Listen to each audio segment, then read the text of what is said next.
Ассалаумағалейкум, мен құрметті көрермендерім, баршаңызға қайырлы кеш. Қазір кешке қорадамыз. Үйрек пен индоөткілерді қораға кіргізіп жатырмыз. Тауықтар мына жақта өздері бөлек тұр. Лампа дейтін 8-9-ға дейін қосылып тұрады. Суына чиктоник бердік. Бұлар жемге тойып тұр. Енді осылай таңертеңгіден осылай жатады осы жерде. Достар, менде бір сұрақ болып жатыр да. Кеше бір бауырларым жазып жатыр ғой. Өзіме мана TikTok-тан да көріп жатыр, іздеп қарадым, YouTube-тан да көріп жатырмын. Біреулер айтып жатыр, бауырым, сен қазір жаймен тездетіп дамуың қиын болады. Үкіметтен мана қайтарымсыз грант алсайшы, соған қатысайшы деп жатыр. Енді оған мен сөздің шыны керек, бұрын бардым, қатысама деп бизнес жоспар, сертификат бәрін апардым. Бірақ именно менің жағдайыма берілмейді екен. Өйткені менде жұмыс бар деген сияқты ғой. Қосымша жұмыс жасаймын ғой. Жұмысың бар дейді, 12 мүшең сау дейді.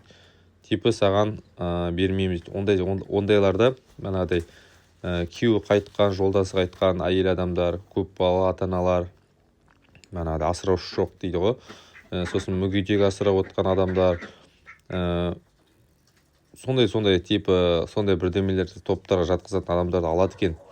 Келген адамға бермейді екен. Сол себепті мен ондай ол кезде мен так 570-тің грантына, сосын 1.350 ма, 1.250-дің грантына қатысам ба деп өтініш білдіріп тапсырғам. Сол екеуінен де мені қабылдамай қалды. Енді мына 25 соттық жер алуға болады дейді үкіметтен бизнес жасауға. Сосын 2,5% субсидия, кредит сияқты бірдеме алуға болады дейді. Енді біздер кредитке пока жақындамаймыз.